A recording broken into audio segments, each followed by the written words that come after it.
Last night, I took my dog, a sweet-faced pit bull boxer mix named Rowan, on a walk. I set out to specifically reflect on what I could say about today, Good Friday. After all, Good Friday isn't really good at all. It's the saddest day of the Christian year. I had already gone to Pastor Lindsay and asked for her input, admitting, I'm not totally sure how to talk about Good Friday. She lovingly responded with, say that. Good Friday is hard to talk about. I then went to Pastor Ryan and asked for his thoughts, and he noted that Good Friday is also called Holy Friday, and Sorrowful Friday, and God's Friday. He then also offered what happened to Jesus on Good Friday was not good in any way. My theology would say that it broke God's heart. It is the epitome of sin when a human so full of God's love is killed for sharing that love with the world. And then I remembered a book I read years ago by the Reverend Nadia Bolz-Weber titled Accidental Saints, where she reflected on this not good Friday.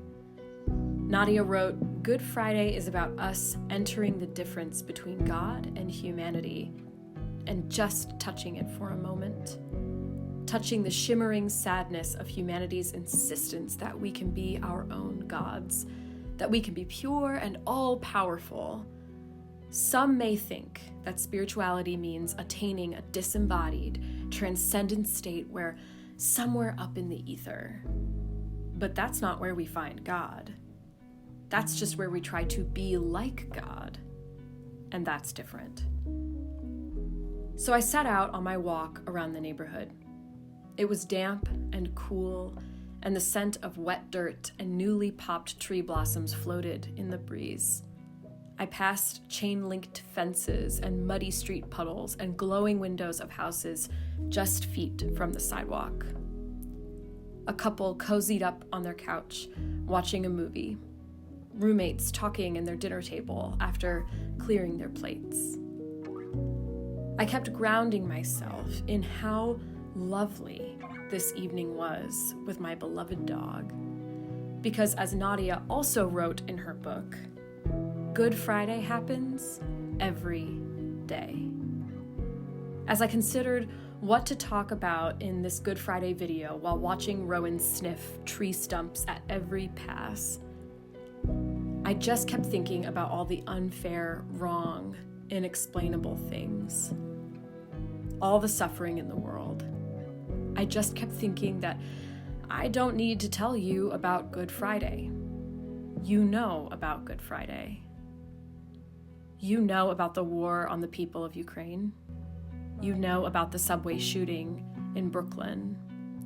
You know about the near 1 million deaths in the U.S. due to the pandemic. You know about the teetering fragility of reproductive justice across the country. You know lawmakers have introduced a bill in Ohio intended to ban instruction about diversity, including sexual orientation, gender identity, and race in public schools. You know about the rampant devastation to our climate.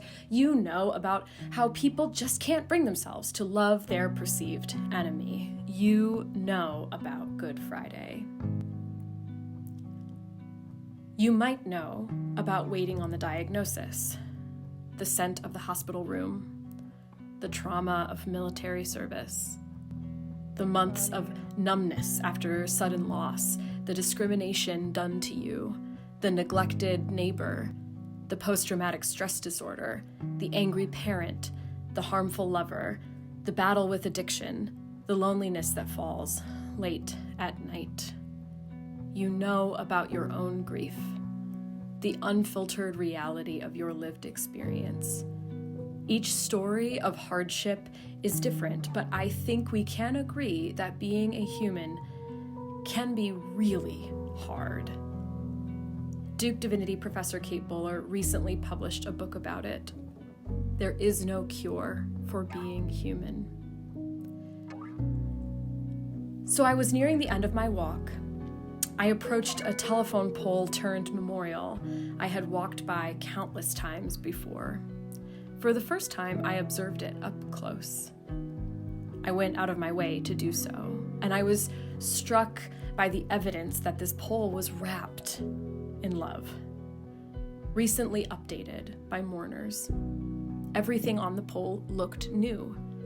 Brightly colored flowers, decorations from Dia de Muertos, rosary beads, personal items that belonged to the deceased.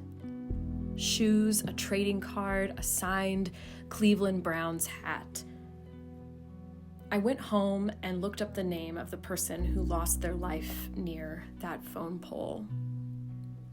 Francisco Juarez Jr., then aged 27, died in a car accident at this scene in February 2020. I know very little about Francisco, but I know he was deeply loved because those who knew him continued to honor his life in new ways 2 years later. They wished him happiness on what would have been a milestone birthday this year, 30 years old. This made my heart a little heavier. I turned 30 in a couple of weeks. Most scholars agree Jesus was in his 30s at the time of his arrest, trial, brutal torture, and execution. Jesus could have spent more time on this earth with his friends, disciples, and family, healing others and sharing his love. I'm sure Francisco's family would agree that he had so much ahead of him, too, that was lost. On this holy day, we don't look away or distract ourselves from tragedy and injustice.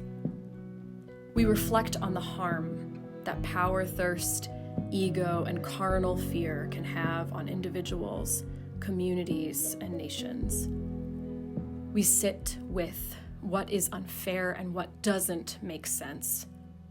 We push ourselves in all our Western exceptionalism and optimism to recognize harsh reality and sit with it, without trying to gloss it over or come up with a triumphal narrative.